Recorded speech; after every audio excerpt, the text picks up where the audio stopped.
patiesībā jums ir ļoti kritiski brīži, ka tiešām nekas neceļās atvērt Bībeli, tad jūs varat. Bet principā oriģināli teksts tika rakstīts rullī.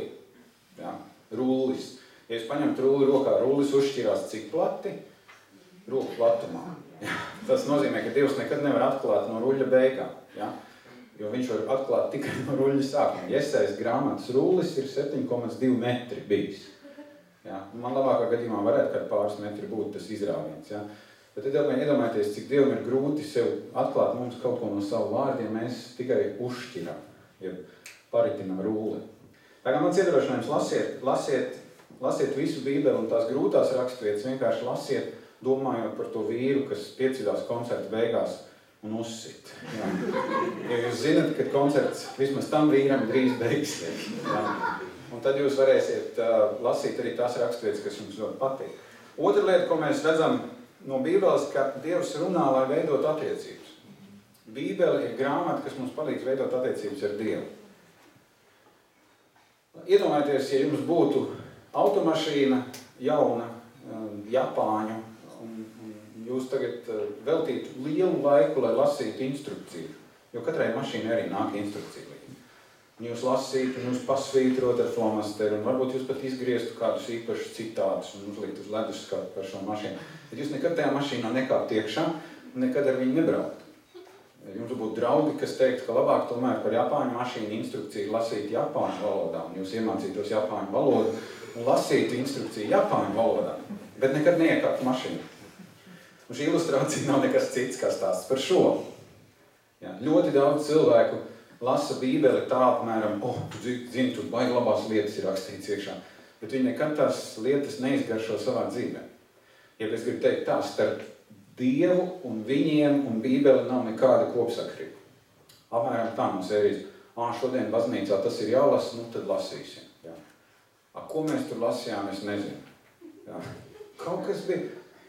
Dažreiz cilvēki tāpēc pēc dievkalpam iet mājās, mājnieki prasa, kāds bija dievkalps? Baigi labais bija. Jā. Par ko mācītājs runāja? Superīgs sprediķis bija. Par ko viņš runāja? Es nezinu, bet bija baigi labi. Jā. Nedomājieties, ja jūs jau pusstundu pēc dievkalpojuma esat aizmirsuši, ko mācītājs vai priesteris ir runājis, visticamāk nav nekas iekšā jums trāpīgs. Tātad Dievs vēlas veidot ar mums attiecības un paldies Dievam, ka mums ir tikai šāda sējuma Bībele. Iedomājieties, ja Dievs būtu gribējis visu mums kaut ko pateikt. Jūs te nākt ar tīkliņiem, ja būtu kaut kā 42 sējumi, un es teiktu, izņemiet 36 un lasīsim mazliet. Ja. Es nevaru iedomāties tēva Andri, kā čakrāvies ar Bībelēm baltā ar priekšņu. Bet tas atkal ir cits stāsts, jo viņš nav šeit, un viņš nemaz nezina, ko viņš palaiž garām.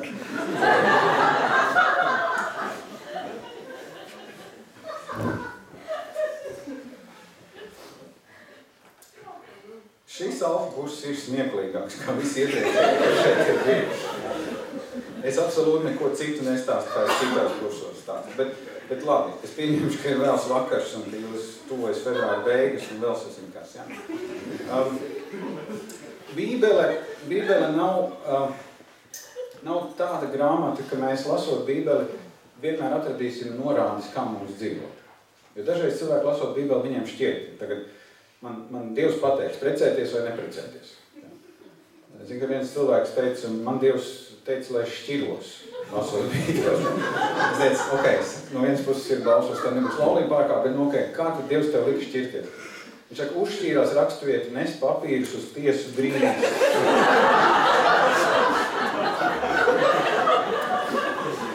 Daudz es esmu piedzīvojis savā garajā mūžā. Ziniet, tādos brīžos tu īsti nezini, ko darīt, vai kraut tam cilvēku. Ja? Ir stāsts par to, ka pie viena mācītāja atnāk pāris un viņi grib šķirties. Mācītājs izņem tādu milzīgu lielu bībeli un iekāš pa galvu gan vīram, gan sievai. Viņi tādi dūluši un tāpēc brīža atnāk atkal pie samaņas un atkal iekāš rītī. Iekās pēc kaut kāds 4. reizes sieva ar tādu izmisumu seju, viņi saka, cik ilgi jūs to darīsiet? Mācītājs saka, līdz nāmuši.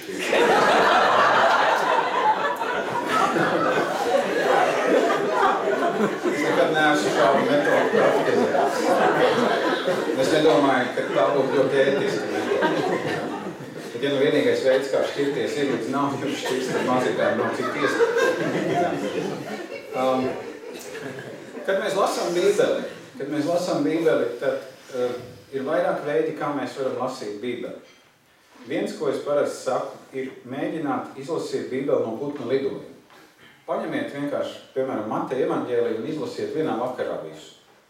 Ja jūs teiksiet, oi, nav laika, ugunsgrēks, panorāma, tur Poirot, tur Midsomeras slepkavības, un kad lai es lasu, reklāmas tik īsas, un bet ja jūs gribētu veltīt vienu vakaru, ja? Ticiet man, ugunsgrēkā nekas nenotiks tāds, ka jūs nākošajā sērijā nevarēsiet ielikt, ja? Ja nepaskatieties no rīta atkārtot, ja? Ja jums ir interaktīvā televīzija vēl pavisam labi, ja? Varat pat pēc dievkalpojumu sēdiem paskatīties, ja? Bet mēģiniet izlasīt vienā rāvienā, jo ko tas dod? Tas palīdz mums ieraudzīt bišķi to lielo bildi. Jo dažreiz, man liekas, cilvēki ir tādi minimālisti, viņi vairāk kā vienu pantu nevar lasīt. Svēta grāmata, kas notiks. Kaut gan es absolūti neesmu, nekad es neesmu tāda situācija, kāds būtu teicis, bija labs cilvēks, bet sāka dikti lasīt Bībeli un ļoti ātri nomira. Ja? Nē. Drīzāk, mīļie draugi, mūsu dzīve varētu būt par īsi, ja mēs tik minimalistiski lasām Bībeli, ka mēs viņu nekad neizlasīsim. Ka mums vienkārši nebūs dzīvē, protams, mēs varam būt tajā pozīcijā, ka to, ko mēs neesam šeit virs zemes izdarījuši, Dievs ļaus izdarīt pēc tam. Ja? Bet es nezinu, vai jūs pēc šīs dzīves baigi gribētu sēdēt tur, debesu bibliotekā un lasīt Bībeli. Visi apkārt slavē Dievu un līksmojās, un Dievs saka, kamēr nebūs izlasījis ārā nebūs. Ja?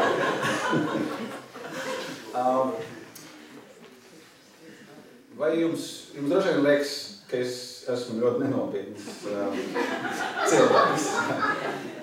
Un es esmu nenopietns. Man patīk lasīt Bībeli un redzēt, ka Bībelē bieži vien ir tik milzīgi daudz ironijas iekšā, arī evaņģēlijos. Jēzus kaut kādā ziņā ir tik dzīvē iegruntēts un tik, es domāju, viena lieta, ko mēs baznīcas bieži esam izdarījuši, mēs esam Jēzu iebāzuši kaut kādā gleznas rāmī, kur viņš nedertu iekšā. Ja, viņš pārlieku nopietnis, viņš vienmēr ir tāds, ja, jo mēs dažreiz esam ar manu mammu strīdējušies. Es saku, mamma, kā tev liekas, ko Jēzus darīja kāzās Kānā? Ja, Kānās, ja, viņš saka, kā viņš ar macekļiem sēdēja stūrī un studēja rakstus? Es saku, mīļā mamma, ebreju kultūra, ja tu kaut ko tādu kāzās darīji, te viss sviestu ārā ļoti ātri. Ja, tā būtu neciet. Ja, tas būtu apmēram tas pats, kas, nezinu, bērēs ričuraču spēlē. Ja, ja tu ej uz kāzām, tu ir priecāties, vai ne? Un tas, ko mēs lasām jaunajā derībā par Jēzu, mēs īstenībā, mums ir jāsaprot, cik ļoti Jēzus mīlēja šo pasauli. Ja, viņam nebija problēmas sēdēt ar grēciniekiem pie viena galda. Garīgās autoritātes vispār nesēdēja. Viņa teica, sēdēt pie viena galda nozīmē būt kaut kādā kopībā. Ja tu ar grēcinieku sēdi pie viena galda, tad jau tu esi sagrēkojies. Ja. Tā kā es esmu sēdējis ar katoļiem pie viena galda, es esmu jau nešķimis. Es jāiet pie savu bīskapu šokauriem un tā tālāk. Ja. Līdz ar to, lasot jauno derību, mums ir jāsaprot, ka Dievs tiešām mīl cilvēku un Dievs vēlas, lai mēs dzīvotu šeit dzīvi, kurā ir daudz skaistu brīžu. Un bieži vien tā izjūta ir tāda, lasīt Bībeli, tas ir tāds viens smags darbs. Jā, tu atkal jālas. Jā. Varētu domāt, ka Dievs tagad debesīs skatās uz leju un saka, maži, pamaz lasīju šodien, pamaz. Ko mēs tev tagad uzsūtīsim? Ceļu policiju par to. Jā. Mēs tev varētu tagad vienu mīkstu riepu arī uztaisīt. Tu zinās, ka Bībeli jālas vairāk. Jā. Vai nav tā? Es mazliet ironizēju, bet vai nav tā, ka mēs bieži vien mums liekas, ka Dievam ir absolūti svarīgi, ka tu stundu lasi no rīta Bībeli. Tad Dievs atčeko, ok, labi, šodien izskatās, ka ir labi. Man draudzē viens cilvēks, kad viņš atklāt lūdz Dievu, viņš vienmēr pasaka, cik viņš ir izlasījis. Viņš saka, paldies Dievs, es šorīt lasīju 6 nodaļas no Jesajas grāmatas. Protams, var jau būt tāda informācija, cik daudz cilvēks ir lasījis. Bet es gribētu teikt, izvēlieties vispirms jau laiku, kad jūs lasat Bībeli. Protams, ja tev ir jābrauc autobusā uz darbu, ja tu dabūsi sēdvietu, ja tev Bībeli ir līdzi, lasi autobusā. Nav varbūt tā mierīgākā vieta, visu laiku pīksti netaloni tev pie augšas, ja? Bet ir jau arī citas vietas, kur var apsēsties. Ja? Bet dažreiz ir tā, ka tev vienkārši mājās nav laika to izdarīt. Tagad ar viedtāluņiem Bībeli var ielādēt, tu vari, nezinu, pilnīgi nekaitīgi. Dažreiz jau ir tā, ja tu sēdēsi autobusā un lasīsi Bībeli, tad domās, ka tu esi mormonis vai Jehovas liecinieks. Tu skaties, ka viss sektors ir tukšs.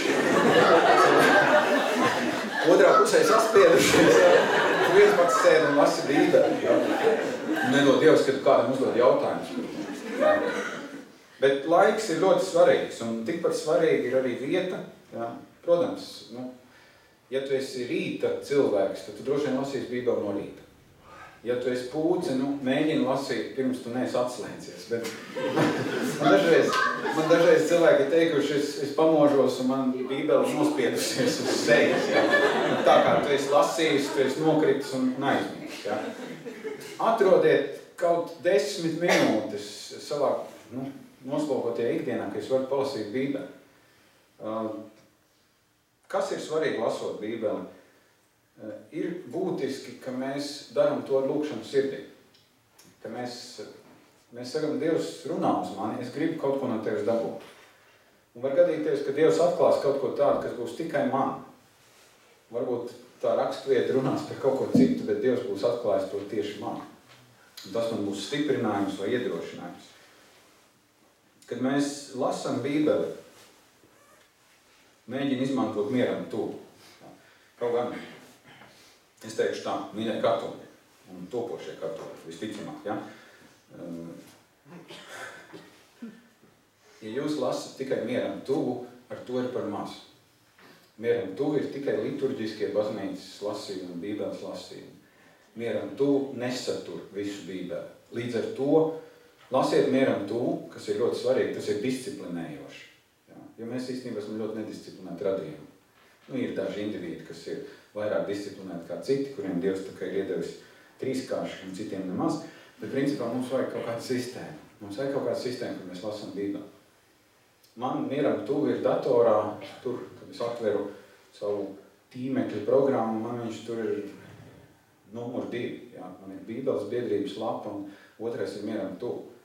Un bieži vien ir tā, ka man neiznāk laika varbūt paņemt no rīta Bībeli, savas linkuma dēļ es aizēju vieglo katoļu ceļu, es palasu mieram tuvu, un redz, kā katoļi to šodien lasu, forši, ja? Bet maz, ja? Un, lasiet mieram tuvu, bet lai jums ir savu Bībeli. Vai jūsu Bībelē drīkst būt atzīmes? Ja tā ir jūsējā, protams. Kaut gan ir stāsts par kādu ebreju, kurš aizgāja uz kristiešu sanāksmi, un viņš skatās kristiešiem visiem kaut kas bija Bībelē pasvītrots. Viņam neviens nepaskaidroja, kāpēc kristieši pasvītro Bībeli. Viņš nāk šajā nedēļā, lai neizlektu, nopirka Bībeli, nopirka flomīšus un pavadīja visu vakaru sakrāsot. Visu Bībeli sakrāsot, visās varavīsnes krāsās. Pēc tam viņš aiziet uz Bībeles studiju, viņš saka, bet ar sarkanu mēs tā kā Dieva apsolījumus pasvītrojam ar zilu brīdinājumus. Viņš viss pilnīgi dabūja to Bībeles viest ārā. Vienkārši man nebija nekāds sajēma, man likās, ka tas ir labais tonis sakrāsot. Ja? Kāpēc es parasti neizdaru nekādas piezīmes savām Bībelēm? Tāpēc, ka tad, kad es lasīšu šo raksturīti nākošajā reizē, tad man tik un tā sirds apstāsies pie tā pasvītrojuma. Un iespējams, ka es būšu mainījies, noteikti būšu mainījies. Un Dievs kaut ko gribēs pateikt no citas raksturītes, bet man redz tā būs pasvītrot, nezinu, vēl datums pierakstīts, un te sāku domāt, kas tur bija, kāpēc tieši tas datums un tā tālāk. Vēl viena lieta, es domāju, nepadariet Bībeli par tādu herbāriju tipa grāmatu.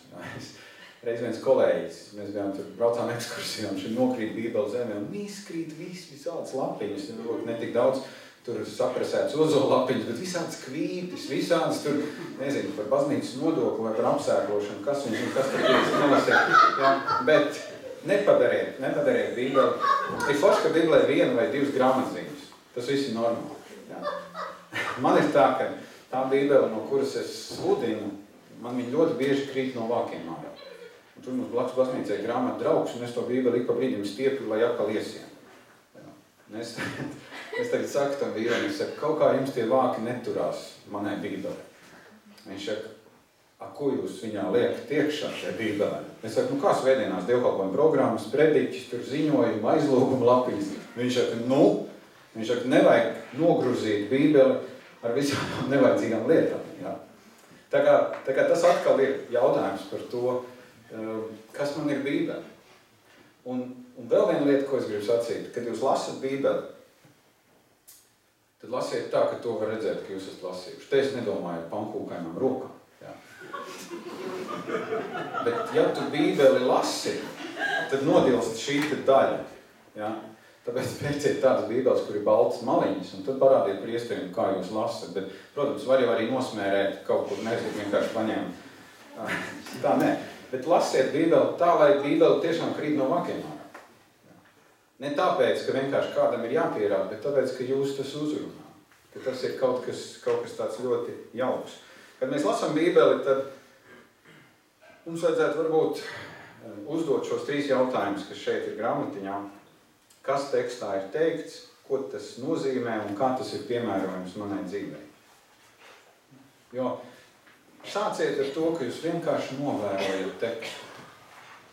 Mūsu nelaime, ka mēs dažreiz lasot Bībeli, ko mēs izdarām? Mēs mēģinām lasīt iekšā atkal savus priekšstatus.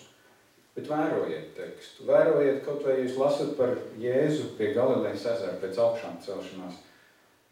Mēģiniet iejusties, kā tas ir atrasties šī ezera krastā. Kā tas ir, ka tu visu nakti esi zvejojis un neko neesi noķēris. Kā tas ir, kad smaržo ogles un Jēzus ir brokastis uztaisījis. Mēģiniet ieiet šajā tekstā, kad jūs viņu lasat. Un bez tādiem milzīgiem uzstādījumiem, ka man kaut kas jādabū ārā. Un tad ir tas jautājums, ko tas nozīmē, kad mēs varbūt mazliet parokam dziļāk. Un visbeidzot, kā šis teksts palīdz man dzīvot? Uz ko šis teksts man skubina? Jā. Jūs, iespējams, kas lasat Bībeli, zinat stāstu par Mariju un Martu. 2 māsas, jā. Jēzus ar visiem saviem 12 mācekļiem, 13 vīrieši atnāk ciemos, jā, nejauši. Jā. Es domāju, ja Martai sirmi mati nebija uzreiz, tad procesā droši vien. Jā. Un tad ir šis stāsts, kur Marija sēž pie Jēzus kājām. Jā, iedomājieties, Martai vienai tagad ir jāšiverējās, lai pabarotu 13 vīriešus. Viņi nebija nekādi vārguļi. Viņi ēda vairāk nekā jūs iedomājaties. Jā. Un tad, protams, lasot šo tekstu, mēs nosodam Martu, jo Marta ir ļoti pasaulīga un Marija ļoti garīga. Jā. Patiesībā, no kā Marta baidās? Ne jau no tā, ka viņai vienai ir ēst jātaisa. Bet, lasot evaņģēlijas, mēs redzam, ka Jēzum līdzi gāja arī sievietes. Un šīm sievietēm bija ļoti slikta slava. Kāpēc? Tāpēc, ka sabiedrība domāja, ka viņas ir vieglas uzvedības sievietes. Kaut gan tas tā nebija. Bet tā laika sabiedrībā, ja viena sieviete gāja pakaļ 13 vīriešiem, tā bija viennozīmīga zīme, ka viņa ir vieglas uzvedības sieviete. Un tas, par ko uztraucas Marta šajā brīdī, vismazāk ir grābji. Bet viņa ar šausmām secina, ja mana māsa Marija būs nākošā, kas aizies Jēzum līdzi, tad visa mana dzimta būs apkaunota. Tad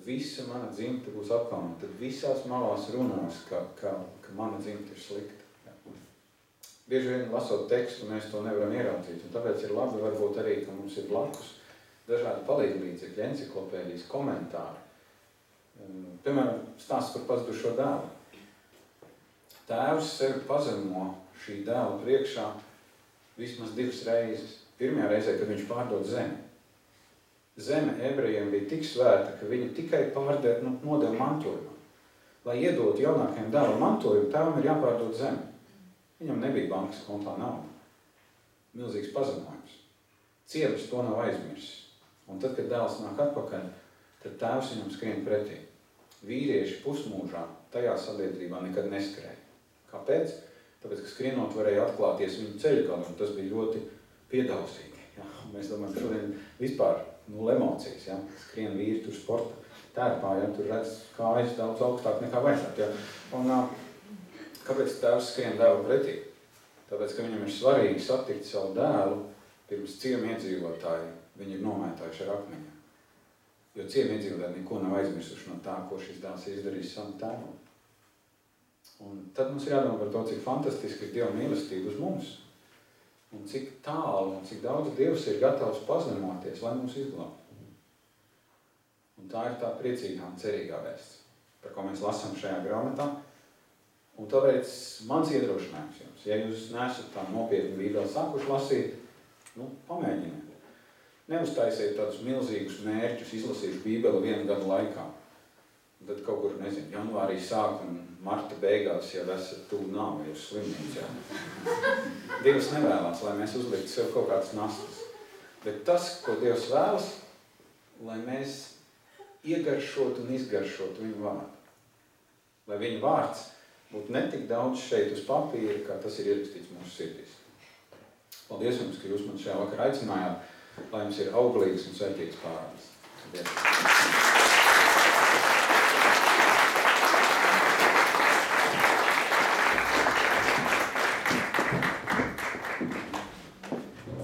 Viss gaiss ir izrunāts.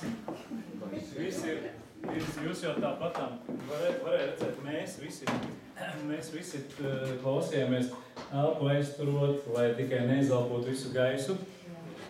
Mācītāji, Edgar, mēs jūs gaidīsim vēl. Jā. Paldies.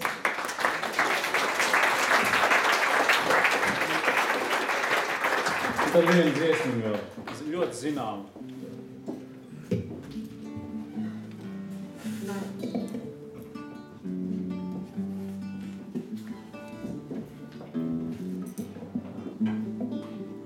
No svētceļojuma repertuāra, kā te gatavojieties jau vasarai.